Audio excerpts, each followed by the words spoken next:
At the funeral, people spoke about her as if they were describing a finished story, but I kept thinking about all the sentences she never got to finish. The funeral home sat between a dental office and a closed-down bakery, the kind with faded letters still stuck to the window. I drove past it once before realizing I'd arrived. Nothing about the building announced what it was meant for. It could have been anything. That felt wrong somehow. Inside, the air was too warm. Someone had turned the heat up even though it wasn't cold outside. Coats stayed on because no one wanted to settle in. I picked up a program from a stack near the door. Her photo was on the front. It was an old one I could tell by her haircut. She liked that picture because it made her look lighter than she felt. I remembered her saying once, "This was before I got tired all the time, like tiredness had a clear start date."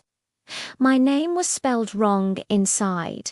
I noticed it immediately. A missing letter, small enough to ignore. I folded the program and put it in my pocket, feeling oddly relieved that even this had gone slightly wrong. It made the day feel honest. People clustered in familiar shapes, family up front, co-workers near the sides, friends drifting between groups like they weren't sure where they belonged. Everyone kept asking each other how they were holding up, even though the answer was obvious and unnecessary. "I'm okay," people said. "Getting through it," they added. Near the coffee station, two women from her office stood whispering. "She was always so positive," one said. "Never brought personal stuff to work," the other replied. I stared at the stir sticks in their hands, how they twisted them until the paper peeled. She used to call me during lunch breaks and sit in her car because it was the only place she felt like she could breathe. She'd lower her voice like someone might hear her through the phone. "I don't think I'm bad at my job," she once said. "I just think no one notices when I do it right." I wondered which version of her they would miss. Across the room, an old friend laughed while telling a story about a road trip they'd taken years ago. Everyone leaned in. The laughter was loud and sudden, the kind that surprises you when it breaks through quiet. It felt inappropriate and necessary at the same time. I'd never heard that story. I realized then how many chapters of her life I'd never been part of, and how many people here had only known her in fragments. We were all holding different pieces, convinced they were the whole.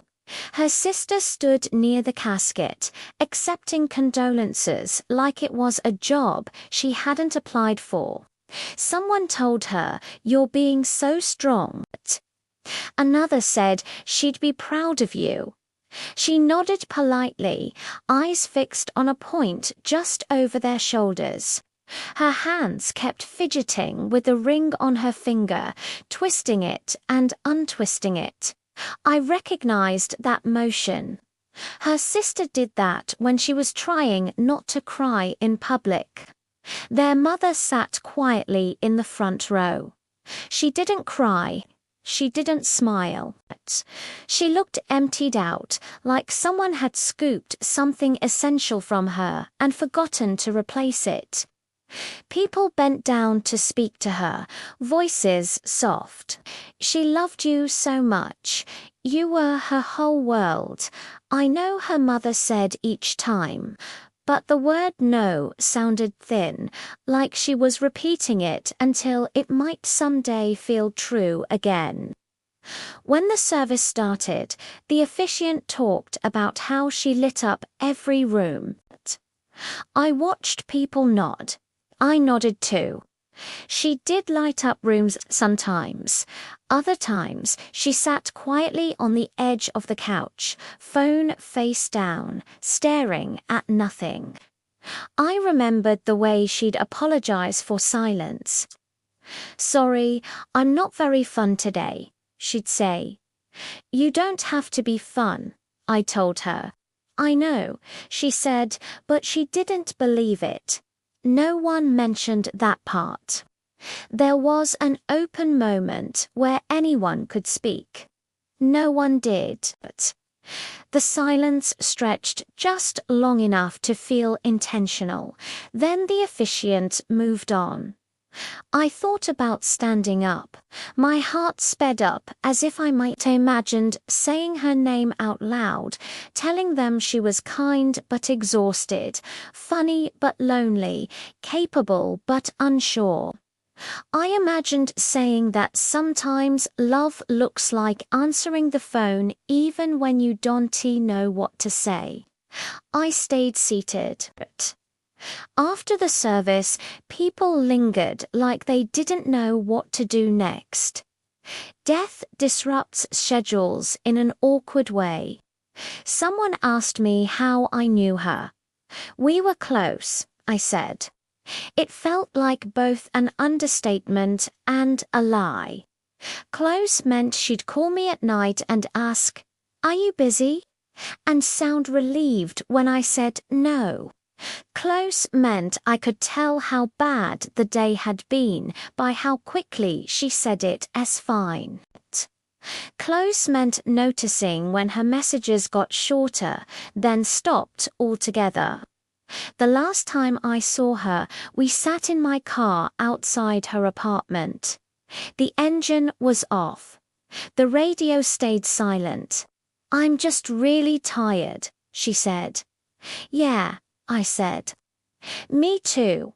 She put on her seatbelt even though we weren't driving. I noticed it then and notice it now because I never asked why. She hugged me quickly before getting out, like she didn't want to risk needing more. "Text me when you get inside," I said.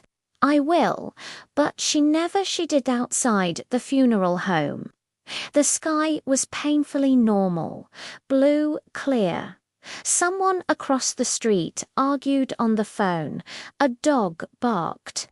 Life kept going with no awareness of what had just happened inside. I sat in my car for a long time before starting it. I opened my phone and scrolled through our messages. There was no final wisdom, no warning. Just everyday words, grocery lists, jokes, half-formed plans.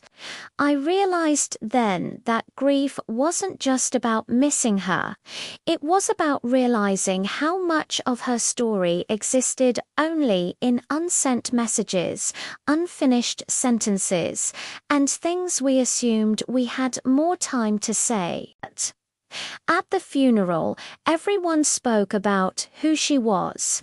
No one spoke about who she was becoming, or who she was afraid she might be, or how tired she was of being strong. And I understood why. Some truths don't fit neatly into a service program. Some love is too complicated to summarize. Some loss doesn't come with the right words at the right time. I still think about that day, not for what was said, but for everything that stayed safely buried. Because sometimes the hardest part of losing someone isn't that they're gone. It's realizing how much of them never made it into the room. The last thing she ever said to me was, "I'm just tired." And I said, "Yeah, me too," thinking that was enough.